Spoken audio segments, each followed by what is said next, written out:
जय हिंद साथियों, the student academy में आपका स्वागत है। मैं परवेज आलम। दोस्तों, जैसे कि आप सभी जानते हैं कि हमारे इंडियन ज्योग्राफी की क्लास चल रही है और जो हमारा चैप्टर चल रहा था वो भारत का प्राकृतिक विभाजन चल रहा था। और इससे पहले जो हम टॉपिक कंप्लीट कर चुके हैं, उत्तर पर्वतीय प्रदेश मतलब हिमालय की उत्पत्ति किस तरीके से हुई, इसके बारे में हम कंप्लीट कर चुके हैं।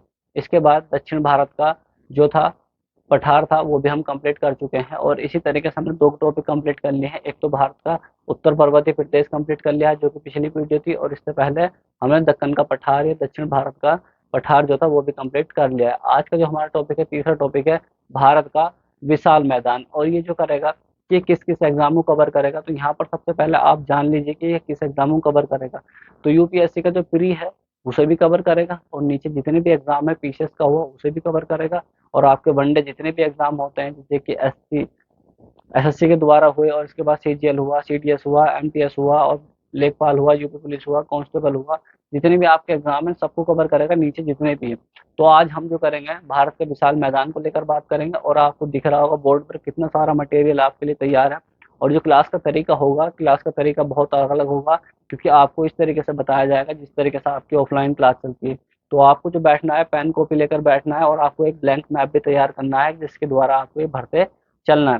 तो यहाँ पर मैं आपको एक इमला टाइप से बोलूंगा और आपको उस तरीके से लिखना है, लेकिन जब पॉइंट टू पॉइंट बोलूंगा तो आपको मैं यहाँ बोर्ड पर क्लियर करता चलूंगा, जिससे कि आपका कोई भी डाउट ना रहे। तो यहाँ पर सबसे पहले देख लीजिए कि भारत का विशाल मैदान जो है वो एक स्लाइड में देख लीजिए। आपको यहाँ पर एक इमेज दिख रही होगी। इस इमेज के आधार पर आपको अंदाजा लग जाएगा कि हम किसके बारे में बात कर रहे हैं। तो जो ऊपर वाला क्षेत्र है, मतलब जो हमारे बीच में दिख रहा है आपको, ये इसके ऊपर जाएंगे तो ये हो जाएगा हमारा हिमालय का प्रदेश। ठीक है, हिमालय प्रदेश हो जाएगा। इसके दक्षिण में आ जाएंगे तो ये हो जाएगा हमारा दक्कन का पठार या दक्षिण भारत का पठार। और जो बीच में आप देख रहे हैं, इसे बीच में आप देख रहे हैं, ये क्या है, हमारा भारत का विशाल मैदान। तो आज हम इसी के द्वारा बात करेंगे कि इसी का पूरा कॉन्सेप्ट क्लियर करेंगे। तो ये जो बना कैसे, इसे देखेंगे। तो यहाँ पर जो बनता है ये ऊपर देख रहा हो आप हिमालय, हिमालय से जो नदियां निकलती हैं उसी के द्वारा इसका निर्माण हुआ है। लेकिन हम इसके निर्माण को इस तरीके से देख सकते हैं, बहुत अलग अलग तरीके से। तो सबसे पहले आपने इमेज देख ली, इमेज से क्लियर हो गया होगा। तो आपका सबसे पहले क्वेश्चन ये बनता है कि मैदान कहते किसे हैं। तो सबसे पहले आप पॉइंट डाल लीजिए, हेडिंग डाल लीजिए, मैदान क्या है। पहला पॉइंट आपका यही है, मैदान क्या है। यह एक विस्तृत भूभाग है जिसकी ऊंचाई कम होती है, उसे मैदान कहते हैं। अब ये मैंने क्या बोला कि मतलब ये बोला कि जो भूभाग होता है हमारा, जो समतल होता है, जो भूप्रपट्टी होती है, उससे थोड़ा सा हल्का सा ऊपर उठा हुआ क्या कहलाता है, हमारा मैदान कहलाता है। देखिए इस तरीके से आप एक इमेज क्रिएट कर लीजिए। ये हमारा क्या है, भूभाग है। ठीक है, ये क्या है, भूभाग है। तो मैंने कहा कि मैदान जो बनता है हमेशा क्या बनेगा, वो नदियों के द्वारा बनता है। क्लियर हुआ आपका ये।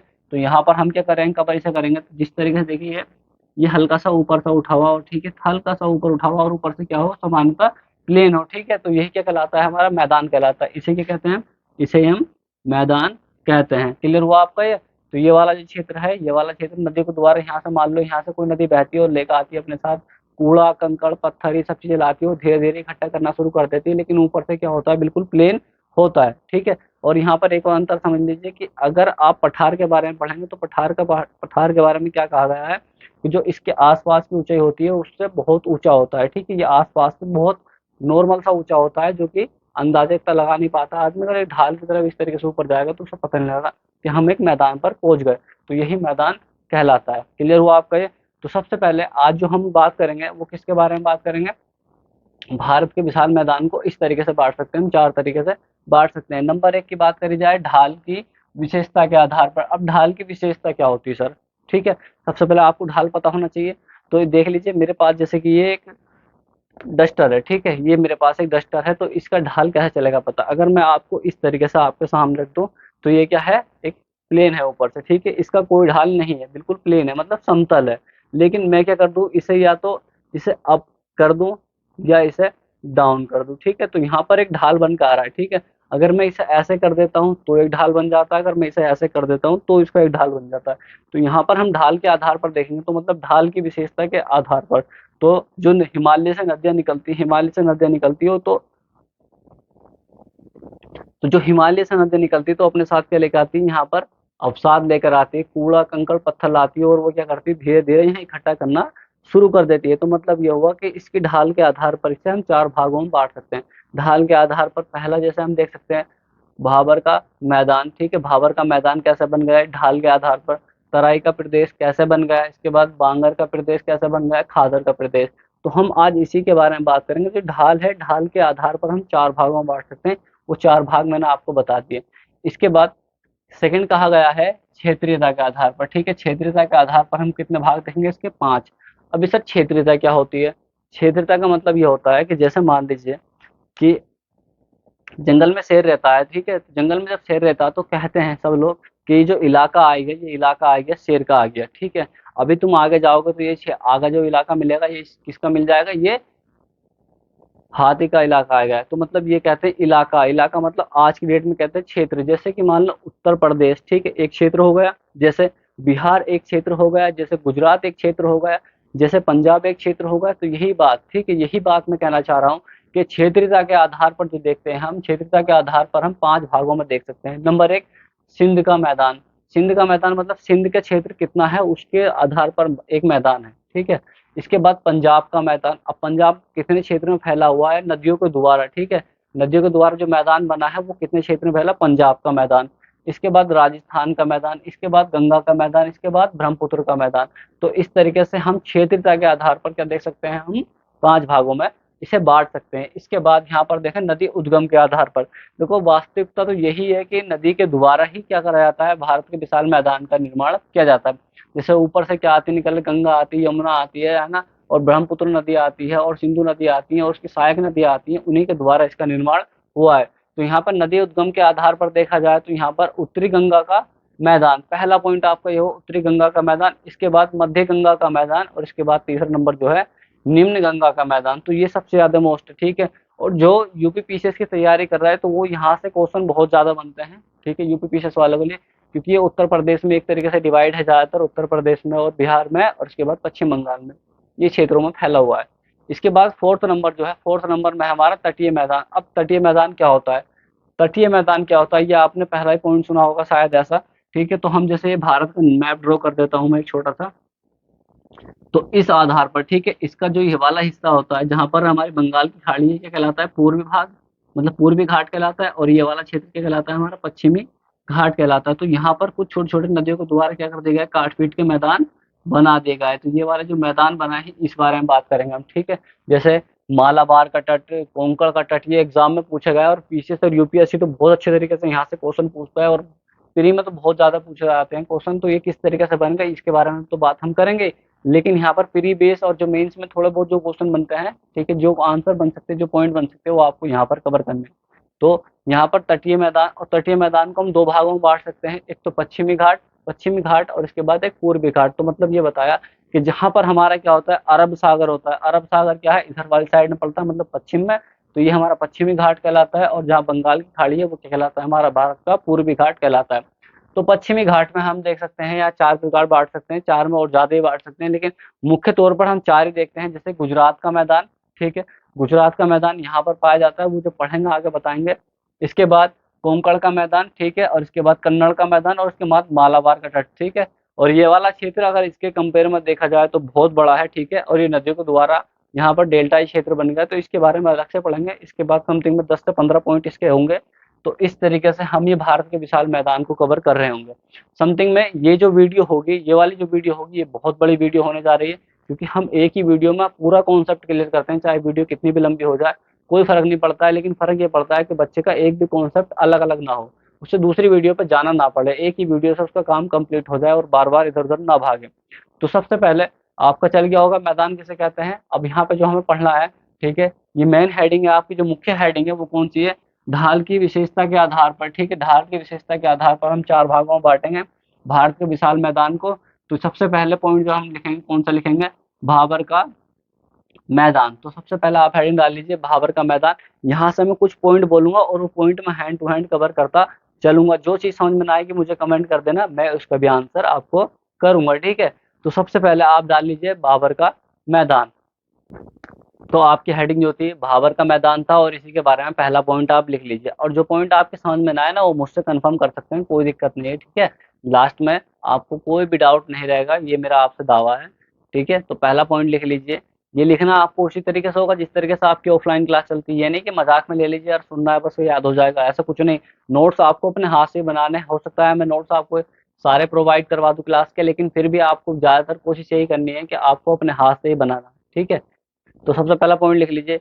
यह प्रदेश यह प्रदेश शिवालिक यह प्रदेश शिवालिक के दक्षिण में एवं सिंधु और सिंधु और तीस्ता नदियों के बीच में फैला हुआ। हाथ थोड़ा तेज चलाना बेटा, हाथ थोड़ा तेज चलाना है क्योंकि आपको प्री में दोनों में लेके चलना है, ठीक है। थोड़ा तेजी से लेके चलना है। और इसके बाद अगला पॉइंट जो आपको लिखना है, ये लिखना है यह मैदान छिद्रयुक्त व कंकड़ पत्थर का वाला मैदान होता है। क्लियर हुआ? तो ये लिखना है आपको, यह मैदान छिद्रयुक्त तथा कंकड़ पत्थर वाला मैदान होता है। क्यों होता है? क्योंकि हिमालय से जो नदियाँ निकलती हैं उनके द्वारा क्या होता है, कंकड़ पत्थर लाए जाते हैं और कंकड़ पत्थर लाने के बाद वो धीरे धीरे क्या करती हैं, एक जगह कलेक्ट कर देती है। जैसे मान लीजिए ये नदियाँ आई और नदिया के बाद आने के बाद ये क्या हुआ, धीरे धीरे एक कंकड़ पत्थर लाकर यहाँ पर कलेक्ट कर दिए, ठीक है। और करने के बाद क्या हुआ कि यहाँ पर धीरे धीरे इकट्ठे हो गए। तो यहाँ पर जो नदियाँ बहती हैं, यहाँ पर जो नदियाँ बहती हैं क्या करेंगी बताओ, इसके ऊपर बहेंगी नीचे? तो एक बात जाहिर सी आपने जानी होगी क्या, कि जब बहुत सारे कंकड़ पत्थर होते हैं अगर हम उसके ऊपर पानी फेंकते हैं तो ऑटोमेटिकली पानी क्या होता है, वो नीचे चला जाता है और नीचे जाकर बहकर कहीं और निकल जाता है। आपने ऐसा अक्सर देखा होगा। तो यही कंडीशन यहाँ पर अप्लाई होती है कि भाबर का जो मैदान है, ठीक है, यहाँ पर कंकड़ युक्त होता है, कंकड़ पत्थर वाला मैदान होता है। और जो नदियाँ होती हैं, अगला पॉइंट जो लिख लीजिए, यहाँ का निर्माण हिमालय से नीचे उतरती हुई नदियों के द्वारा हुआ है। इसका निर्माण हिमालय से नीचे उतरती हुई नदियों के द्वारा हुआ है, जो अपने साथ कंकड़ पत्थर लाती हैं। क्लियर हुआ आपका पॉइंट ये? और इसके बाद अगला पॉइंट लिखना है कि यहाँ पर अगला पॉइंट लिखना है, यहाँ पर नदियाँ इस मैदान के नीचे से होकर, मतलब इस मैदान में नीचे से होकर बहती है। यहाँ पर जो नदियाँ होती हैं इस मैदान में नीचे से होकर बहती है। ये तो पता चल ही गया होगा आपको कि नीचे से क्यों बहती है। नीचे से इसलिए बहती है क्योंकि ऊपर क्या होते हैं, कंकड़ पत्थर होते हैं, इस तरीके से, ठीक है। तो यहाँ पर आपका ये वाला पॉइंट क्लियर हुआ और ये वाला मैदान भी आपका कंप्लीट हो गया। बस इतना ही काफी है। अब आगे पढ़ेंगे।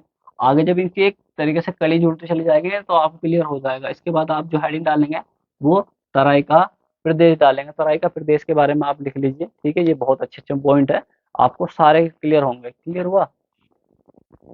इसके बाद अगला पॉइंट लिखना है। अगला पॉइंट ये वाली हेडिंग डालनी है और उसके बाद लिखना है यहाँ पर, इसके बाद लिख लीजिए, ठीक है। यहाँ पर पहला पॉइंट जो लिखना है, इसका निर्माण भाबर प्रदेश के ठीक दक्षिण में हुआ। तो जो इसका निर्माण, ठीक है, तराई प्रदेश का जो निर्माण हुआ है वो कहाँ हुआ है, इस मैदान के यहाँ पर नीचे हुआ है, ठीक है। इस मैदान के यहाँ पर नीचे हुआ है। ये वाला पॉइंट लिख लीजिए आप, ठीक है। ये क्या कहलाता है, हमारा तराई का मैदान कहलाता है। इसका निर्माण भाबर प्रदेश के ठीक दक्षिण में हुआ है।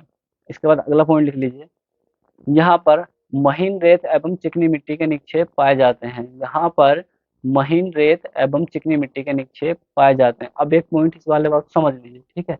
यहाँ से जो नदियाँ आती है, ठीक है, यहाँ से जो नदियाँ आती है तो इसके नीचे जो बारीक मुलायम मिट्टी होगी उसे खींचकर यहाँ पर लाएगी और इकट्ठा कर देगी, यहाँ पर लाएगी और इकट्ठा कर देगी, इस तरीके से। और चिकनी मिट्टी जितनी भी होगी वो भी अपने साथ लाएगी और यहाँ पर धीरे धीरे क्या कर देगी, इकट्ठा करती चली जाएगी। और जब करेगी धीरे धीरे तो क्या हो जाएगा, यहाँ पर एक मैदान का निर्माण हो जाएगा। और जो मैदान का निर्माण होगा तो वो क्या मैदान बन जाएगा, तराई का मैदान बन जाएगा। तो यहाँ पर इस तरीके से आपका ये क्लियर हुआ पॉइंट।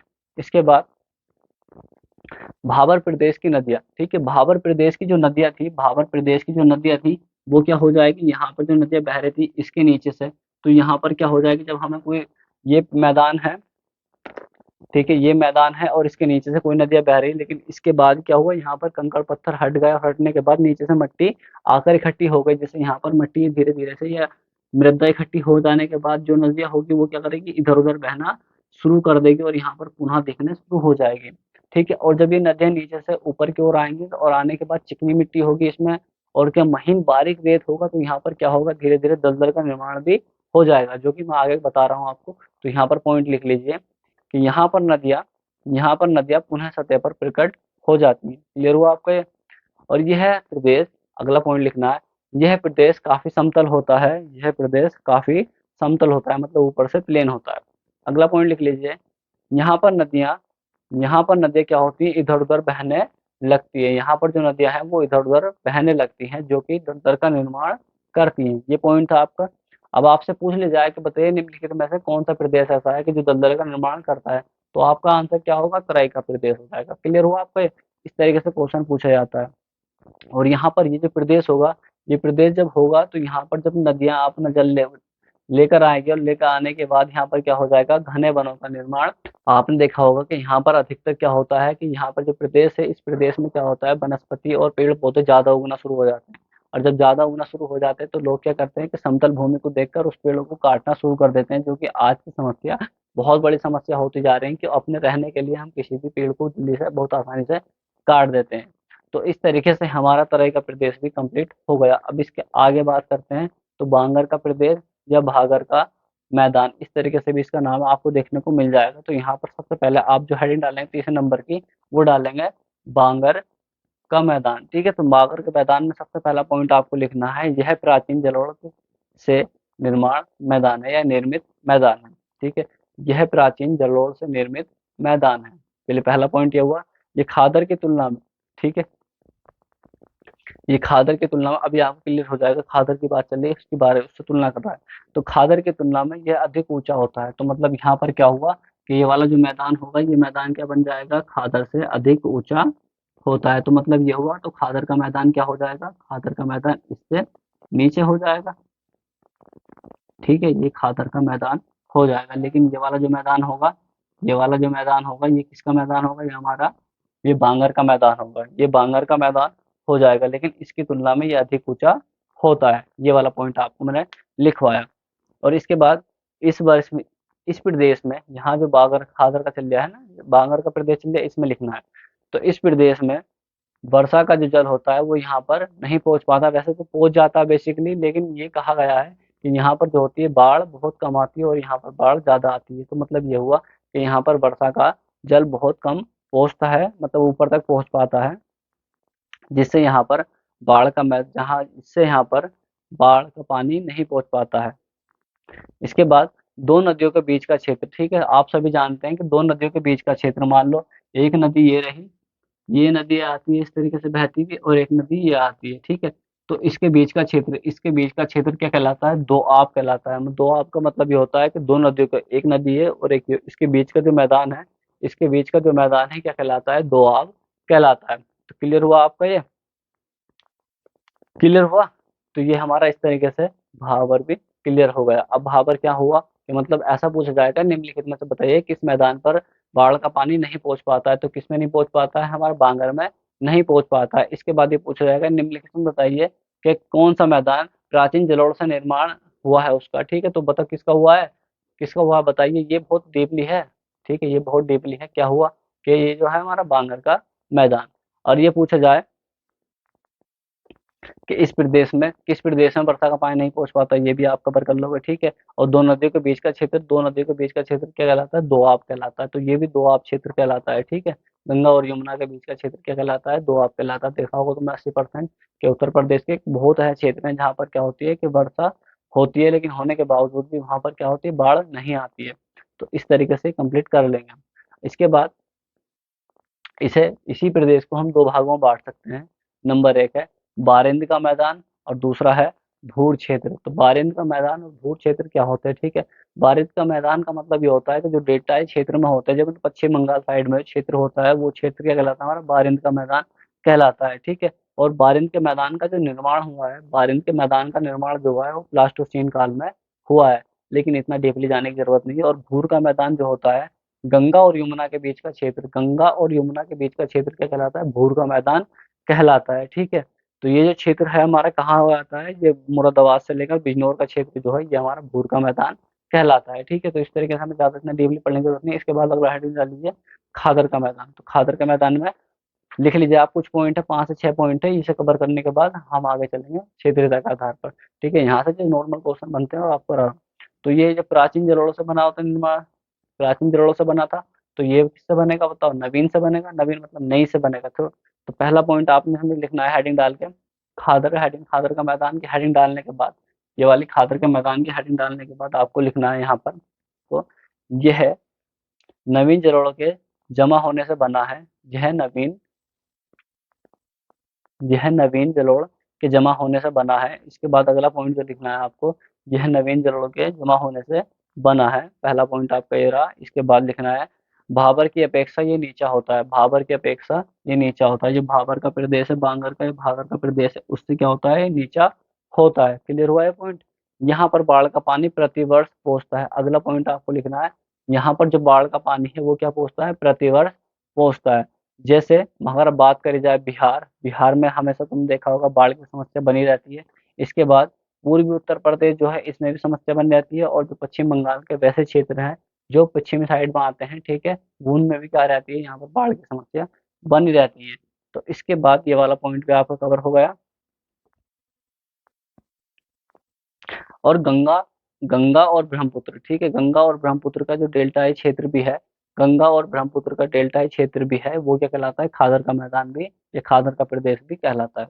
तो इस तरीके से हमारा ये फर्स्ट टॉपिक कंप्लीट हो गया। और फर्स्ट टॉपिक कंप्लीट से हम पूछा जाए कि बताइए किस प्रदेश में सबसे ज्यादा पैसा बाढ़ का पानी पहुंचता है, तो यहाँ पर किसकी बात करी जाए, खादर की बात करी जाए। ये पूछा जाएगा निम्नलिखित में बताइए कौन सा क्षेत्र खादर के प्रदेश के अंतर्गत आता है, तो यहाँ पर अगर आपको दे जाए पूर्वी उत्तर प्रदेश दे दिया जाए, या आपको बिहार दे दिया जाए, और या इसके बाद आपको पश्चिम बंगाल दे दिया जाए, तो ये तीनों ही क्षेत्र में क्या होती है, यहाँ पर बाढ़ का पानी हमेशा बनी रहती है, बाढ़ की समस्या। तो इस तरीके से हमने क्या कंप्लीट कर लिया, ये क्षेत्रीयता के आधार पर हमने भारत के विशाल मैदान को कंप्लीट कर लिया है। अब जो हम बात करेंगे वो क्षेत्रीयता के आधार पर करेंगे, क्षेत्रीयता के आधार पर भारत के विशाल मैदान को 5 भागों में बांटेंगे, और यहीं से ज्यादा क्वेश्चन बनते हैं, और यहाँ से बहुत ज्यादा क्वेश्चन बनते हैं। ये तो बहुत एक तरीके से तुमने अक्सर किताबों में इसे देखा होगा, लेकिन ये वाले क्षेत्र आपके बारे में बहुत कम जानकारी होगी। तो हम जो कवर करेंगे, आप क्या करेंगे, भारत की क्षेत्रफल के आधार पर, ठीक है। तो पहला आपकी हेडिंग जो होनी चाहिए, सिंध का मैदान। तो हमें करना है वो क्षेत्रफल के आधार पर करना है, और क्षेत्रफल के आधार पर भी हमें कौन सा करना है, पहले सिंध का मैदान करना है। तो आपकी जो हेडिंग है पहले सिंध का मैदान है, और सिंध के मैदान में आप सबसे पहला पॉइंट जो लिखेंगे आप ये, कि यह मैदान, ठीक है, यह मैदान सिंधु नदी के घाटी क्षेत्र में फैला हुआ है, यह मैदान सिंधु नदी के घाटी के क्षेत्र में फैला हुआ है। और इसके बाद अगला पॉइंट आपको लिखना है कि इसका जो पूर्वी भाग है, ठीक है, इसका जो पूर्वी भाग है वो कौन सा भाग है, क्षेत्रीय मतलब डेल्टाई क्षेत्र का भाग है। अगला पॉइंट लिखना है इसका पूर्वी भाग, मतलब यहाँ पर जो मैदान है इसका जो पूर्वी भाग है वो जो है डेल्टाई क्षेत्र है, और इसका पश्चिमी भाग जो है वो कौन सा क्षेत्र है, वो भाबर का मैदान या भाबर का प्रदेश है। इसके बाद अगला पॉइंट इसमें लिखना है, ये लंबे और गर्तों के रूप में पाई जाती है, ठीक है, ये लंबे और गर्तों के रूप में पाई जाती है, जिसे धोरोस कहते हैं, जिसे धोरोस कहते हैं। यहाँ पर घास की, यहाँ पर कुछ झीलें पाई जाती हैं, यहाँ पर इस मैदान पर कुछ झीलें पाई जाती हैं। जैसे हम बात कर जाए, अगर पूर्वी क्षेत्र की बात करी जाए, ठीक है, पूर्वी क्षेत्र की नदी झील कहते हैं,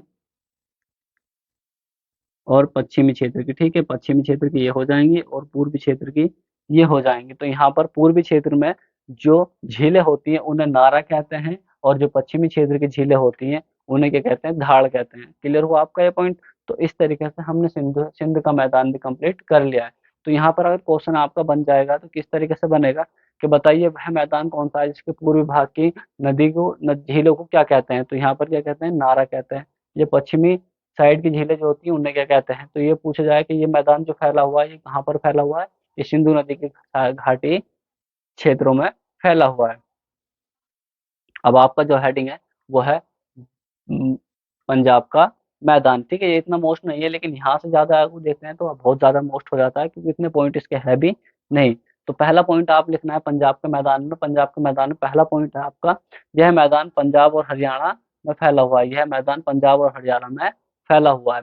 इसके बाद अगला पॉइंट जो लिखना है, यह मुख्यतः बांगर द्वारा निर्मित है, यह मुख्यतः ये बांगर द्वारा ही निर्मित है। इसके बाद लिखना है अगला पॉइंट, लेकिन यह एक सक्रिय पट्टी में लेकिन यह एक सक्रिय पट्टी में खादर भूमि भी पाई जाती है, एक सक्रिय पट्टी में खादर भूमि भी पाई जाती है, जिसे स्थानीय भाषा में क्या कहते हैं, वेट कहते हैं। स्थानीय भाषा में क्या कहते हैं, इसे वेट कहते हैं। क्लियर हुआ आपका ये। इसके बाद अगला लिखना है, इस मैदान को पंचदुआब भी कहते हैं। पंचदुआब का मतलब ये होता है कि 5 नदियों का क्षेत्र, ठीक है, 5 नदियों का क्षेत्र क्या कहलाता है, पंचदुआब कहलाता है। जैसे कि नंबर 1 लिखेंगे विष्ट दुआब, ठीक है। विष्ट दुआब किस तरीके से लिखा जाएगा, इस तरीके से लिखा जाएगा, विष्ट दुआब, ठीक है। किन दो नदियों के बीच का क्षेत्र, पंच दुआब का मतलब समझ में आ गया। जैसे ये मेरा हाथ है, तो हाथ में क्या है, एक नदी, दो नदी, तीन, चार, पांच, ये पांच नदी हैं। और पांच नदी के बीच का क्षेत्र क्या कहलाता है, पंजाब कहलाता है, मतलब पंजाब का मैदान कहलाता है। तो यहाँ पर नंबर 1 डालना है कि ये विष्ट दुआब किसे कहते हैं, मतलब दुआब का मतलब पता था, दो नदियों के बीच का क्षेत्र, मान लीजिए गंगा और यमुना, इन दोनों के बीच का क्षेत्र, इन दोनों के बीच का क्षेत्र क्या कहलाता है, दोआब कहलाता है। तो वही कंडीशन यहाँ पर है कि विष्ट विष्ट दोआब किसे कहते हैं। तो यहाँ पर दिखना है आपको पहला पॉइंट कि व्यास और सतलज, ठीक है, व्यास व्यास और सतलज नदी के बीच का क्षेत्र क्या कहलाता है, विष्ट दुआब कहलाता है। इसके बाद लिखना है बारी दुआब, नंबर 2 डालना है बारी दुआब। बारी दुआब जो कहलाता है वो कौन कौन सी नदी होती है, व्यास और रावी नदी, व्यास और रावी नदी के बीच का क्षेत्र क्या कहलाता है, बारी दोआब कहलाता है। इसके बाद नंबर 3 जो डालना है आपको, रचना दोआब। रचना दोआब में आपको क्या करना है कि यहाँ पर जो डालना है रावी और चिनाब, रावी और चिनाब नदी के बीच का क्षेत्र क्या कहलाता है, हमारा रचना दोआब कहलाता है। एक होता है छाछ दोआब, नंबर 4 में जो है छाछ दोआब, और छाछ दोआब जो होता है वो चिनाब और झेलम नदी के बीच का क्षेत्र, चिनाब और झेलम नदी के बीच का क्षेत्र कौन सा होता है, ये छाछ दोआब होता है। इसके बाद सिंध सागर दोआब, ठीक है। अगला पॉइंट जो है 5वें नंबर का, सिंध सागर दोआब। सिंध सागर दोआब जो है वो कौन कौन सी नदी है, झेलम, चिनाब एवं सिंधु नदी के बीच का क्षेत्र, झेलम, चिनाब और सिंधु नदी के बीच का क्षेत्र क्या कहलाता है, हमारा सिंध का सागर दोआब कहलाता है। तो इस तरीके से ये जो हुआ हमारा 5 नदियों के बीच का क्षेत्र जो कहलाता है पंजाब कहलाता है, और किस किस तरीके से कहलाता है ये मैंने आपको क्लियर कर दिया। जैसे मैं पूछ लूँ आपसे कि ब्यास और सतलज नदी के बीच का क्षेत्र बताइए कौन सा है, बताइए। तो यहाँ पर बार विष्णु दुआब हो जाएगा। अगर मैं पूछ लूँ आपसे झेलम और चिनाब नदी के बीच का क्षेत्र कौन सा हो जाएगा, तो छाछ दुआब हो जाएगा। तो इस तरीके से आपको क्लियर हुआ, अगर हो गया तो हम आगे करें। ठीक है, आगे करना है हमें राजस्थान का मैदान। अब राजस्थान के मैदान में कुछ पॉइंट है वो भी आप लिखते चलिए, ये वाली हेडिंग डाल लीजिए आप, राजस्थान का मैदान। तो यहाँ पर सबसे मैदान में आपको लिखना है पहला पॉइंट, इसका निर्माण अरावली पर्वत श्रेणी के पश्चिम से लेकर, अरावली पर्वत श्रेणी के पश्चिम से लेकर भारत और पाकिस्तान की सीमा तक है। क्लियर हुआ इसका। इसके बाद लिखना है यहाँ पर प्रमुख नदी, यहाँ की प्रमुख नदी लूनी नदी है, यहाँ की प्रमुख नदी लूनी नदी है, जो कच्छ के रण में विलीन हो जाती है, मतलब कच्छ का जो रण है वहां पर दिखनी बंद हो जाती है। यहाँ की जो प्रमुख नदी है, कौन सी नदी, इस मैदान की प्रमुख नदी कौन सी है, वो है लूनी नदी। इसके बाद अगला पॉइंट जो लिखना है, कच्छ के रण में क्या पाए जाते हैं, जंगली गधे पाए जाते हैं। कच्छ के रण की बात करी जाती है, यहाँ पर कौन से गधे पाए जाते हैं, जंगली गधे पाए जाते हैं। इसके बाद सांबर और डिडवाना इस मैदान की प्रमुख झीलें हैं, सांबर और डिडवाना जो झीलें हैं, अगला पॉइंट जो लिखना है, सांबर एवं डिडवाना झीलें जो है, डिडवाना झील इसकी प्रमुख झील है, इस मैदान की प्रमुख झील है। इसके बाद आगे जो लिखना है हमें, सांबर, सांबर भारत की सबसे बड़ी नमकीन झील है। तो भारत की सबसे बड़ी नमकीन झील कौन सी है, वो सांबर झील है। और अगला पॉइंट जो लिखना है, सांबर झील का क्षेत्रफल लगभग 190 वर्ग किलोमीटर दूर में फैला हुआ है, ठीक है, 190 वर्ग किलोमीटर में फैला हुआ है। तो इस तरीके से हमने राजस्थान का मैदान भी कंप्लीट कर लिया। अब गंगा का मैदान, तो गंगा का मैदान हेडिंग डाल लीजिए। यहाँ पर गंगा का मैदान से ही ज्यादा क्वेश्चन बनते हैं, जो मैंने आपको बताया इससे भी बहुत अच्छे क्वेश्चन बनते हैं, आप प्रैक्टिस लगाओगे तो समझ में आ जाएगा। अगला पॉइंट लिखना है आपको, उत्तर प्रदेश में गंगा के उत्तरी मैदान को दो भागों में विभाजित करते हैं, ठीक है। जो हमारा ये गंगा का मैदान है इसको दो भागों में विभाजित करते हैं। नंबर 1, पश्चिमी भाग को रोहेलखंड का मैदान कहते हैं, और इसका जो पूर्वी भाग है, पूर्वी भाग को क्या कहते हैं, अवध का मैदान कहते हैं। तो इस तरीके से हमने ये वाला टॉपिक भी कंप्लीट कर लिया है, गंगा का मैदान वाला भी। तो इसके बाद हमारा जो बचा है वो कौन सा बचा है, ब्रह्मपुत्र का मैदान बचा है। तो आपकी हेडिंग जो है ब्रह्मपुत्र का मैदान ही डाल लीजिए आप अपनी हेडिंग, ठीक है। इसमें डालना है आपको सबसे पहले कि यह मैदान हिमालय पर्वत एवं मेघालय पठार के बीच में स्थित है। तो यहाँ पर किसकी बात करी जाए, हिमालय पर्वत और मेघालय का पठार, इन दोनों के बीच का क्षेत्र क्या कहलाता है, ब्रह्मपुत्र का मैदान कहलाता है। क्लियर हुआ आपका ये। इसके बाद नेक्स्ट पॉइंट जो लिखना है आपको, यह मैदान यह मैदान लंबा और सकरा मैदान है, लंबा है और क्या है, पतला है, ठीक है, लंबा है और पतला है यह मैदान। इसके बाद इस मैदान का निर्माण ब्रह्मपुत्र और उसकी सहायक नदियों द्वारा हुआ है। तो यहाँ पर क्या हुआ कि ब्रह्मपुत्र और उसकी सहायक नदी द्वारा किसका निर्माण हुआ है, ब्रह्मपुत्र मैदान का निर्माण हुआ है। इसके बाद ब्रह्मपुत्र के बीच की मिट्टी ब्रह्मपुत्र के बीच की मिट्टी के जमाव के कारण कई द्वीपों का निर्माण हुआ है, जैसे माजुली द्वीप। ठीक है, माजुली द्वीप किस नदी के द्वारा बना है? ठीक है, वो ब्रह्मपुत्र नदी के द्वारा बना है। और माजुली द्वीप ही तुम समझते हैं कि भारत का सबसे बड़ा द्वीप कौन सा है? माजुली द्वीप ही है। नदी के कटाव के कारण नदी के कटाव के कारण माजुली द्वीप का अस्तित्व खतरे में है। ठीक है, तो जो माजुली द्वीप है, ठीक नदी है, नदियों के द्वारा क्या हो रहा है कि माजुली द्वीप का धीरे धीरे क्या हो रहा है, कटाव होते जा रहा है, तो इस तरीके से उसका अस्तित्व भी खतरे में है। तो इस तरीके से हमने ब्रह्मपुत्र के सारे क्वेश्चन भी कंप्लीट कर लिए, मतलब क्षेत्रीयता के आधार पर हमने ये वाला कंप्लीट कर लिया है। अब जो हम देखेंगे, क्या देखेंगे? नदी उद्गम के आधार पर गंगा का मैदान। तो यहाँ पर एक पॉइंट है उत्तरी गंगा का मैदान, दूसरा मध्य गंगा का मैदान और तीसरा निम्न गंगा का मैदान। तो यहाँ पर हम जो कवर करेंगे वो करेंगे गंगा का। ठीक, गंगा कह रहा हूँ, नदी उद्गम के आधार पर, मतलब नदियों के द्वारा ही विशाल मैदान का निर्माण हुआ है, तो इसी आधार पर देखेंगे हम। ठीक है, किस किस तरीके से हमें करना है। अब जो हम कवर करेंगे, क्या करेंगे? नदी उद्गम के आधार पर, ठीक है, भारत के विशाल मैदान। ठीक है, तो इसमें 3 भागों में बाँटा गया है, उत्तरी गंगा का मैदान, मध्य गंगा का मैदान और निम्न गंगा का मैदान। तो यहाँ पर बस क्षेत्रीयता पूछी जाती है, मतलब नदी के द्वार तो बने हुए हैं, आप सभी जानते हैं। तो यहाँ पर पहली पॉइंट जो होगा आपका, वो उत्तरी गंगा का मैदान। तो उत्तरी गंगा का मैदान का जो विस्तार पाया जाता है, वो पश्चिमी उत्तर प्रदेश में पाया जाता है। ठीक है, जो उत्तर प्रदेश का क्षेत्र है, उसका जो पश्चिमी क्षेत्र है, वहाँ पर इसका विस्तार पाया जाता है। इस बात करी जाए कि मध्य गंगा का मैदान, तो मध्य गंगा का मैदान का जो विस्तार पाया जाता है कि जो हमारा पूर्वी उत्तर प्रदेश है और उत्तरी बिहार, ठीक है, इस क्षेत्र में क्या पाया जाता है? ये हमारा निम्न गंगा का मैदान पाया जाता है। इसके बाद निम्न गंगा के मैदान की बात करी जाए, तो ये जो पाया जाता है पश्चिम बंगाल में पाया जाता है, इसका विस्तार यहाँ पर पाया जाता है। तो बस आपसे क्वेश्चन जो पूछा जाएगा वो इस तरीके से ही पूछा जाएगा कि बताइए निम्नलिखित में से मध्य गंगा का मैदान किन किन क्षेत्रों में बटा हुआ है? तो ठीक है, यहाँ पर उत्तर का जो उत्तर प्रदेश का जो पूर्वी क्षेत्र है, और ठीक है, पश्चिम जो बिहार का उत्तरी क्षेत्र है, ठीक है, इन दोनों के बीच में ये पाया जाता है। अगर पूछा जाए निम्न गंगा का मैदान बताइए कि किस क्षेत्र में पाया जाता है, तो पश्चिम बंगाल में पाया जाता है। और यहाँ बात करी जाए कि ऊपरी गंगा का मैदान बताइए किस क्षेत्र में पाया जाता है, तो पश्चिमी उत्तर प्रदेश में पाया जाता है। तो इस तरीके से आपको ये क्लियर हो गया होगा। इसके बाद हम करते हैं तटीय मैदान। तटीय मैदान में हम पहले पढ़ेंगे, क्या पढ़ेंगे? पूर्वी घाट पढ़ेंगे और पश्चिमी घाट पढ़ेंगे, फिर उसके बाद हम पूर्वी घाट पढ़ेंगे। तो पहले हम बात करते हैं गुजरात का मैदान, कोंकण का मैदान, कंकड़ का कन्नड़ का मैदान, इसके बाद मालाबार का मैदान। तो यहाँ पर सबसे पहले हमारी जो हेडिंग होगी, मैंने आपको बता ही दिया था कि हमारा पश्चिमी और पूर्वी घाट कौन कौन से हैं।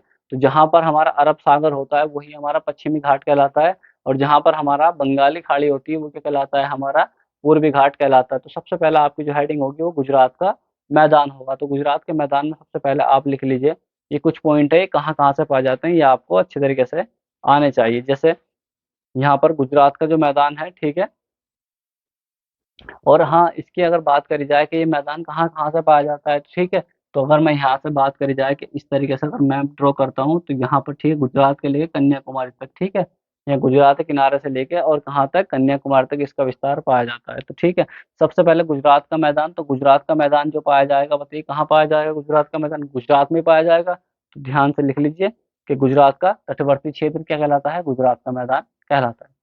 इसके बाद दूसरा जो हेडिंग डालनी है आपकी, कोंकण का मैदान। कोंकण का मैदान कहाँ पाया जाता है? ठीक है, तो कोंकण का मैदान जो पाया जाता है दमन दमन ठीक है, दमन से गोवा के बीच का क्षेत्र, ठीक है, दमन से और गोवा के बीच का क्षेत्र क्या कहलाता है? हमारा कोंकण का मैदान कहलाता है। तो दमन और गोवा के बीच का क्षेत्र क्या कहलाता है? यहाँ पर दमन है, ठीक है, यहाँ पर दमन है और यहाँ पर गोवा है, इन दोनों के बीच का क्षेत्र क्या कहलाता है? हमारा कोंकण का मैदान कहलाता है।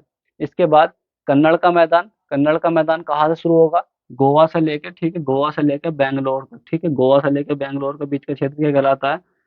कन्नड़ का मैदान कहलाता है। इसके बाद आता है मालाबार का, ठीक है, मालाबार का जो है बैंगलोर से लेकर कन्याकुमारी तक का बीच का क्षेत्र क्या कहलाता है? हमारा मालाबार का तट कहलाता है। तो इस तरीके से हमने ये भी देख लिया, बस इतना ही पूछा जाता है आपसे कि बताइए निम्नलिखित में से ये मैदान किसके बीच में पाया जाता है? तो बहुत आसान है, तो बहुत आसानी से आपको समझ में आ भी रहा होगा। इसके यहाँ पर अगर पूर्वी घाट की बात करी जाए, तो पूर्वी घाट में कुछ ज़्यादा खास बात नहीं है कि इसमें इतना कुछ लिखने की ज़रूरत है। यहाँ पर बस आप समझ लीजिए, ठीक है, वही आपके लिए काफ़ी होगा।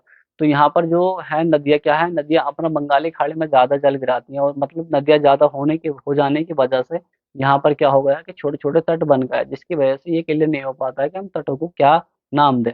किस राज्य में कौन से तट लगता है। इस तरीके से बहुत ज़्यादा कन्फ्यूज़न होती है। तो यहाँ पर सबसे ज़्यादा क्या हुआ कि यहाँ 2 झीलें पाई जाती हैं। पूर्वी घाट पे 2 झीलें पाई जाती हैं। यहाँ जो पूर्वी घाट है, इस पूर्वी घाट में 2 झीलें पाई जाती हैं। नंबर 1 की बात करी जाए चिलिका, तो चिलिका जो पाई जाती है वो हमारी कहाँ पाई जाती है? उड़ीसा में पाई जाती है।